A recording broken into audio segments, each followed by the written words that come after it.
வாழ்க வளமுடன். ஓம் நமச்சிவாய. அனைத்து தமிழ் உள்ளங்களுக்கும் வணக்கம். எதிலும் விவேகத்துடன் செயல்படும் மீனராசி அன்பர்களே, இதுவரை குடும்பஸ்தானமான 2ஆம் ராசியில் இருந்து வந்த குரு பகவான் சித்திரை மாதம் 18ஆம் நாள் முதல் சகோதர ஸ்தானமான 3ஆம் வீட்டில் சஞ்சாரம் செய்ய இருக்கின்றார். சகோதர ஸ்தானத்தில் இருக்கின்ற குரு பகவான் தான் நின்ற ராசியில் இருந்து 5ஆம் பார்வையாக கன்னி ராசியான களத்திரஸ்தானத்தையும், 7ஆம் பார்வையாக விருச்சிக ராசியான பாக்கியஸ்தானத்தையும், 9ஆம் பார்வையாக மகர ராசியான லாபஸ்தானத்தையும் பார்வையிட இருக்கின்றார். குரு பகவான் 5ஆம் பார்வையாக களத்திரஸ்தானத்தை பார்ப்பதால் தம்பதிகளுக்குள் புரிதல் ஏற்படும். தவறிப்போன சில வாய்ப்புகள் மீண்டும் கிடைக்கும். நிர்வாக திறமைகளை வெளிப்படுத்தி பாராட்டுகளை பெறுவீர்கள். அயல்நாட்டு வேலை வாய்ப்புகளில் இருந்து வந்த தாமதங்கள் விலகும். குரு பகவான் 7ஆம் பார்வையாக பாக்கியஸ்தானத்தை பார்ப்பதால் புனித ஸ்தலங்களுக்கு சென்று வருவதற்கான சூழல் அமையும். தன வரவுகளின் மூலம் பணப்புழக்கம் அதிகரிக்கும். மருத்துவம் தொடர்பான துறைகளில் புதிய வாய்ப்புகள் கிடைக்கும். வழக்கு சார்ந்த சில நுணுக்கமான விஷயங்களை புரிந்து கொள்வீர்கள். குரு பகவான் 9ஆம் பார்வையாக லாபஸ்தானத்தை பார்ப்பதால் மனதளவில் இருந்து வந்த கவலைகள் குறையும். எதிர்பார்த்த சில விஷயங்கள் கைகூடி வரும். நிபுணர்களின் ஆலோசனைகளால் வியாபாரத்தில் லாபத்தை மேம்படுத்துவீர்கள். உடல் ஆரோக்கிய பிரச்சனைகள் நீங்கி புத்துணர்ச்சி அடைவீர்கள். கௌரவ பொறுப்புகளால் வெளிவட்டாரத்தில் செல்வாக்கு அதிகரிக்கும். குரு பகவான் சகோதர ஸ்தானத்தில் நிற்பதால் பூர்வீக சொத்துக்களை விருப்பத்திற்கு ஏற்ப மாற்றி அமைப்பீர்கள். உடன் பிறந்தவர்களிடத்தில் அனுசரித்து நடந்து கொள்ளவும், எதிலும் திட்டமிட்டு செயல்படுவது எதிர்பார்ப்புகளை நிறைவேற்றும். எதிர்பாராத சில உதவிகளால் கடன் சார்ந்த நெருக்கடிகள் குறையும். மனதிற்கு நெருக்கமானவர்களின் வழியில் மகிழ்ச்சியான சூழல் அமையும். மறைமுக தடைகளை வெற்றி கொள்வீர்கள். குரு பகவானின் நட்சத்திர சஞ்சார பலன்கள். குரு பகவான் கிருத்திகை நட்சத்திரத்தில் சஞ்சரிப்பதால் நினைத்த சில பணிகளில் புதிய அனுபவம் ஏற்படும். உறவினர்களின் வழியில் அனுசரித்து செல்லவும், உத்தியோக பணிகளில் பதற்றமின்றி கவனத்தோடு செயல்படவும், மனதில் புதுவிதமான இலக்குகளை நிர்ணயம் செய்வீர்கள். குரு பகவான் ரோஹிணி நட்சத்திரத்தில் சஞ்சரிப்பதால் மற்றவர்களை எதிர்பார்க்காமல் செயல்களை நீங்களே செய்வது நல்லது. கணவன் மனைவிக்கு இடையே அனுசரித்து நடந்து கொள்ளவும், ஆடம்பர செலவுகளை கட்டுப்படுத்துவதால் நெருக்கடிகள் குறையும். சிலருக்கு எதிர்பாராத இடமாற்றம் உண்டாகும். குரு பகவான் மிருகசிரீச நட்சத்திரத்தில் சஞ்சரிப்பதால் மனதளவில் திருப்தியற்ற சூழல் உண்டாகும். உயர் அதிகாரிகளிடத்தில் அனுசரித்து நடந்து கொள்ளவும், வெளிவட்டார தொடர்புகளில் நிதானத்தை கடைபிடிக்கவும், குடும்ப உறுப்பினர்களிடத்தில் அனுசரித்து செல்லவும். குருவின் வக்கரகால சஞ்சாரத்தின் போது உறவுகளின் வழியில் புரிதல் ஏற்படும். மற்றவர்களின் தனிப்பட்ட செயல்பாடுகளில் தலையிடாமல் இருக்கவும், சுபகாரியம் தொடர்பான பயணங்கள் மேம்படும். பூர்வீக சொத்துக்களை மாற்றி அமைப்பதற்கான வாய்ப்புகள் உண்டாகும். பெண்களை பொறுத்தவரை புதிய நபர்களின் அறிமுகம் கிடைக்கும். தம்பதிகளுக்கிடையே ஒற்றுமையும் நெருக்கமும் அதிகரிக்கும். மனதில் நினைத்த பணிகளை செய்து முடிப்பீர்கள். உடல் ஆரோக்கிய பிரச்சனைகள் கட்டுப்பாட்டுக்கு வரும். புதிய துறை சார்ந்த தேடல்கள் பிறக்கும். தந்தை வழியில் இருந்து வந்த வேறுபாடுகள் நீங்கி ஒற்றுமை அதிகரிக்கும். மாணவர்களுக்கு மேன்மையான சூழல் உண்டாகும். போட்டித் தேர்வுகளில் ஈடுபட்டு வெற்றி வாகை சூடுவீர்கள். ஆராய்ச்சி கல்வியில் எதிர்பார்த்த முடிவு கிடைக்கும். வெளியூர் மற்றும் வெளிநாடு சென்று படிப்பது தொடர்பான எண்ணங்கள் கைகூடி வரும். உத்தியோகஸ்தர்களுக்கு பணிபுரியும் இடத்தில் சில சிக்கலான சூழ்நிலைகளை சந்திப்பதற்கான வாய்ப்புகள் ஏற்படும். உயர் அதிகாரிகளிடத்தில் விட்டு கொடுத்து செயல்படுவது நல்லது. எதிர்பார்த்த இடமாற்றங்கள் கிடைப்பதில் விரயமும் தாமதமும் ஏற்படும். வேலை மாற்றம் தொடர்பான செயல்களில் சிந்தித்து செயல்படுவது நல்லது. வியாபாரிகளை பொறுத்தவரை வியாபாரம் நிமித்தமான அலைச்சல்கள் அதிகரிக்கும். கூட்டாளிகளிடத்தில் அனுசரித்து செல்வது நல்லது. எதையும் சமாளிக்கும் மனப்பக்குவத்தால் போட்டிகளை வெற்றி கொள்வீர்கள்.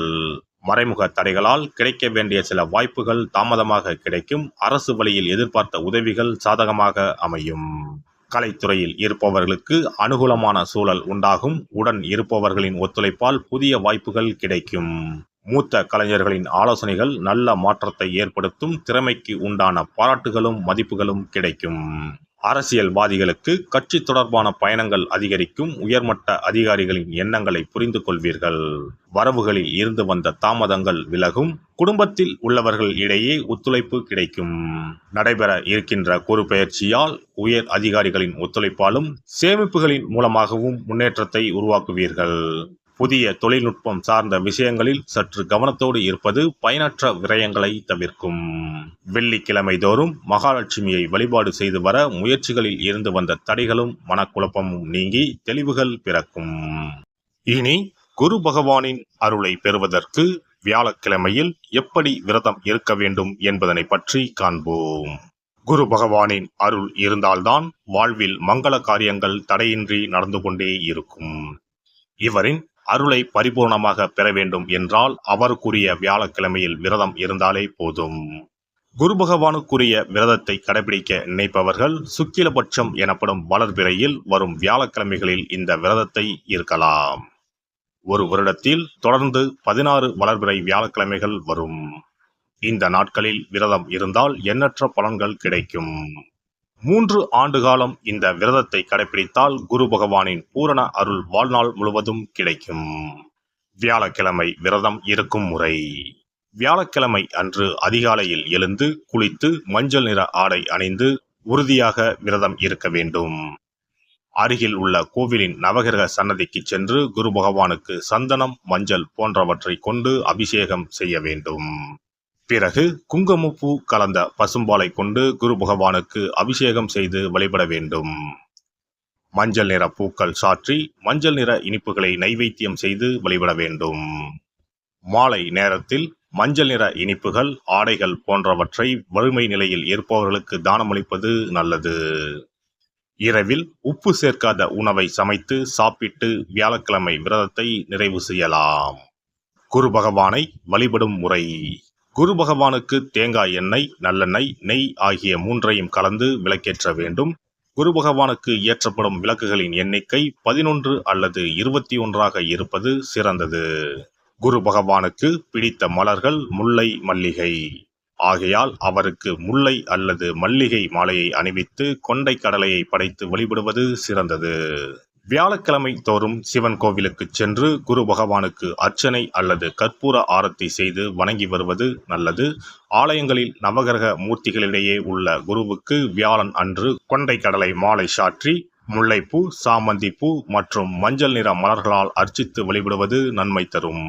வியாழக்கிழமை தோறும் கொண்டை கடலை, சுண்டல், மஞ்சள் வாழைப்பழம், தேன், சர்க்கரை, கற்கண்டு மற்றும் இதர இனிப்பு பொருட்கள் இவற்றில் ஏதேனும் ஒன்றை நைவேத்தியமாக படைத்து வழிபட வேண்டும். குரு பகவானுக்குரிய வளர்பிறை வியாழக்கிழமை விரதத்தை முறையாக மேற்கொள்பவர்களுக்கு வாழ்வில் பல யோகங்கள் ஏற்படும். சரியான காலத்தில் திருமணம் நடக்கும். ஜாதகத்தில் குரு கிரக தோஷம் இருப்பவர்கள் இந்த விரதத்தை கடைபிடித்தால் தோஷங்கள் நீங்கும். தொழில் வியாபாரங்களில் சரியான வருமானம் இல்லாதவர்கள், குடும்ப பொருளாதார நிலை சிறப்பாக இல்லாதவர்கள் இந்த விரதத்தை மேற்கொள்வதால் குரு பகவானின் அருள் கிடைக்கப் பெற்று தொழில் வியாபாரங்களில் செல்வ வளம் பெருகும்.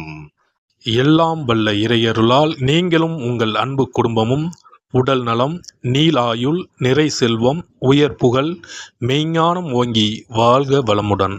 இந்த வீடியோ பதிவு உங்களுக்கு பிடித்திருந்தால் லைக் பண்ணுங்க, கமெண்ட் பண்ணுங்க, ஷேர் பண்ணுங்க, மறக்காம சப்ஸ்கிரைப் பண்ணுங்க, பக்கத்துல இருக்கிற பெல் பட்டனை கிளிக் பண்ணுங்க. நன்றி, வணக்கம். ஓம் நமச்சிவாய. சிவாய நம.